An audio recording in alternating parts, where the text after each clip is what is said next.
আসসালামু আলাইকুম রহমতুল্লাহি বারাকাতুহু। কি অবস্থা, সবাই কেমন আছেন? আশা করি আপনারা সকলে ভালো আছেন। নিয়ে আসলাম আপনাদের জন্য তোমার প্রেমে পাগল গল্পের পার্ট 4। তো চলুন আর দেরি না করে এখনই শুরু করে দেওয়া যাক আমাদের আজকের ভিডিও। আর হ্যাঁ, যারা চ্যানেলে নতুন আছেন তারা এখনই চ্যানেলটি সাবস্ক্রাইব করে দেন, ভিডিওটিতে একটা লাইক একটা কমেন্ট করে দেন। তো চলুন শুরু করা যাক। ঠিক তখনই সাজিদ বলে উঠল, একটু দাঁড়া তন্ময়, তোর সাথে আমার একটা জরুরি কথা আছে। তন্ময় তখন বলল, সকালে বলিস, আমি এখন খুব টায়ার্ড দোস্ত। সাজিদ তখন বলল, আচ্ছা, বাট কথা তোকে বলতেই হবে, যত তাড়াতাড়ি বলতে পারি ততই ভালো।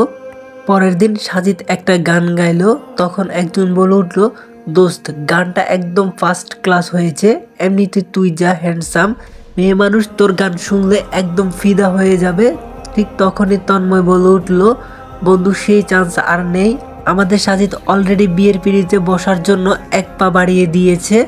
তন্ময়, সাজিদ, সুভাষ, অর্ণব, আকাশ, ওরা সবাই কাজিন হলেও খুব ভালো ফ্রেন্ড। সবাই এখন নিজেদের কাজে ব্যস্ত থাকে, তাই তারা আগের মতো আড্ডা দিতে পারে না। আজ তন্ময়ের বিয়ে, অনেক দিন পর সবাই আবার একসাথে হয়েছে। তন্ময়ের বাড়ির ছাদের তাদের আড্ডার আসর বসেছে, ব্যাচেলার পার্টি আর কি।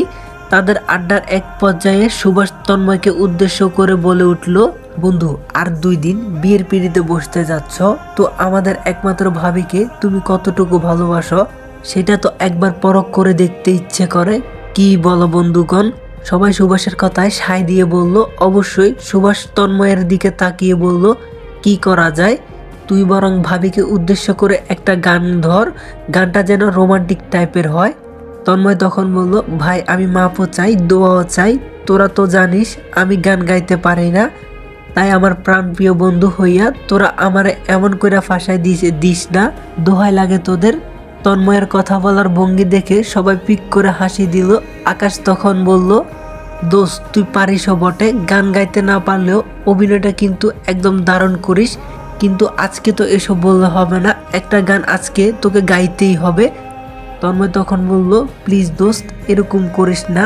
আকাশ বলল, অত দয়ালু আমরা না, তাই আমাদের কাছে প্লিজ প্লিজ বলে কোনো লাভ নেই, আমরা গান শুনতে চাই। তন্ময় তখন বলল, গান শুনতে চাস? তাহলে আমাকে কেন, সাজিদকে বল, ওর গলা সম্পর্কে তো তোদের আইডিয়া আছেই, ছোটবেলায় যে কত সুন্দর গান গাইতো। ওর গান শুনে সিনিয়র আবুগুলো ওর উপর ফিদা ছিল, একবার এক সিনিয়র আবু তো ওকে প্রেমপত্র দিয়েছিল।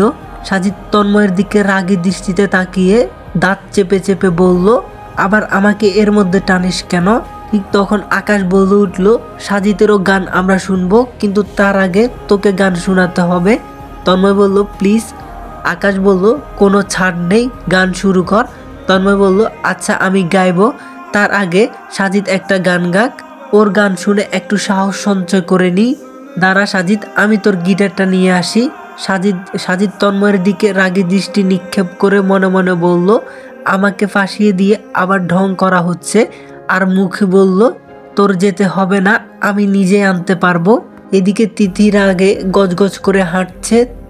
তার এত রাগের প্রধান কারণ হলো সাজিদ, কারণ সারাদিন সাজিদের পেছন ঘুরে ঘুরেও সাজিদের কোনো রূপ পাত্তা পাচ্ছে না সে। সাজিদ যেন তাকে দেখেও না দেখার ভান ধরছে। তিথির মনে সাজিদকে নিজের করে পাওয়া যেন ঋণ আশা ছিল, তা ধীরে ধীরে নিঃশেষ হয়ে যাচ্ছে। ঠিক তখনই পেছন থেকে বলে উঠল, বাহ, এ মাইয়ে তো দেখি হেব্বি সুন্দর হয়ে গিয়েছে। হঠাৎ করে তাকে উদ্দেশ্য করে বলা এমন উক্তি শুনে দাঁড়িয়ে পড়ল তিথি। পেছনের দিকে তাকিয়ে দেখে তিথির মামাতো ভাই হৃদয় দাঁড়িয়ে আছে। হৃদয়কে দেখেই তিথির মেজাজটা খারাপ হয়ে গেল। তিথি রাগী কণ্ঠে বলল, কি বললে তুমি? হৃদয় তখন বলল, তুই তো দেখছি দিন দিন পরীর মতো হচ্ছিস।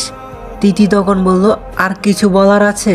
তিথির ভাবভঙ্গির দেখে হৃদয় খানিকটা বোর হয়ে গিয়ে বলল, মানে?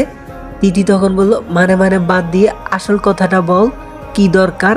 হৃদয় বলল, আসল কথা আবার কি? তিথি তখন বলল, নেই বলছো? হৃদয় বলল, মেঘলা কোথায় রে? সারাদিন বাড়িতে ওকে এত করে খোঁজার পরেও কোথাও পেলাম না, তুই জানিস কোথায় আছে? তিথি তখন বলল, কেন, মেঘলাকে দিয়ে তোমার কি কাজ? হৃদয় তখন বলল, সবাইকে দিয়ে কি আর কাজ করানো চলে? তিথি তখন বলল, মানে? হৃদয় বলল, আগে বল, মেঘলা কোথায়? তিথি তখন বলল, জানি না। হৃদয় তখন বলল, তাহলে আমিও জানি না, এবার বলো তো কাহিনী কি? তিথি তখন বলল, না বললে যাও যাও, তোমার কেচ্চা কাহিনী শোনার জন্য আমি বসে নেই। এদিকে অনেক বছর পর পরিচিত মাটিতে পা দিয়ে তুজ্জোর মায়ের বুকটা হু হু করে উঠল। কতদিন পর আবার তার প্রাণের নিড়ে ফিরে এলো সে। শেষ কবে এই বাড়ি এসেছিল ঠিক মনে পড়ছে না তার। প্রায় 15 বছর আগে সাজিদের মামাদের সাথে ওদের একটা ঝামেলা হয়েছিল। তখন থেকে ওদের মধ্যে সব রকম যোগাযোগ বন্ধ ছিল, কিন্তু সাজিদ আর তন্ময়ের বন্ধুত্ব আবার সবাইকে এক সুতোয় বেঁধেছে। আর গাইস, যারা টিকটকে দেখছেন তারা MS cartoon story unlimited YouTube চ্যানেলে পূর্ব গল্প পেয়ে যাবেন। তো চলুন গল্পে ফিরে যাই। সব ভুল বোঝাবুঝির অবসান ঘটিয়ে সবাই আবার আগের মতো হয়ে গেছে। আর আজ তন্ময়ের বিয়ের উপলক্ষে সাজিদের মা বাবা এই বাড়িতে এসেছেন। বাড়ির চারপাশে কত পরিবর্তন এসেছে, তবু কিছু একটা যেন ঠিক আগের মতোই আছে। তার ইচ্ছে করছে কিশোরী বয়সের মতো পুরো বাড়ি লাফিয়ে বেড়াতে। সাজিদের মা ভালোবাসা ভরা দৃষ্টিতে বাড়ির চারপাশটা দেখছিল, কিন্তু মুখে একটা ঘরের সামনে এসে আসতেই থমকে দাঁড়ালো সে। একটা মেয়ে কাঁদছে, কারো ছবি হাতে নিয়ে কী সব যেন বলছে আর ফুফিয়ে ফুফিয়ে কান্না করছে। সাজিদের মা একটু এগিয়ে মেয়েটার ঘরের দরজার কাছে আসতে শুনতে পেল, জানো মা, বড় আম্মু আমাকে আজকে খুব পিটিয়েছে। আমি কি ইচ্ছে করে প্লেটটা ভেঙেছি বলো? তিথিয়াপুর জন্য তো হাত থেকে পড়ে গেল, আর বড় আম্মু কিছু না শুনেই আমাকে মারলো। আমার খুব কষ্ট হচ্ছে।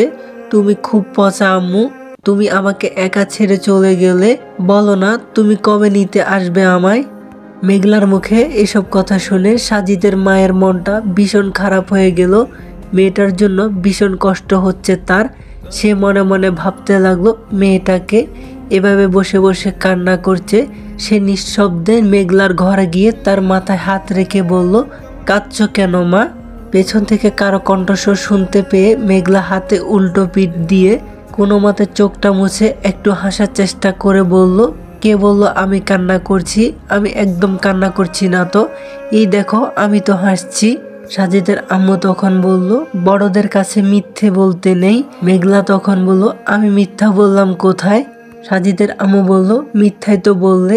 আমি বাইরে থেকে স্পষ্ট দেখতে পাচ্ছিলাম তুমি কান্না করছিলে, আর এখন বলছো তুমি কান্না করনি। আমাকে বলো তুমি কেন কান্না করেছিলে?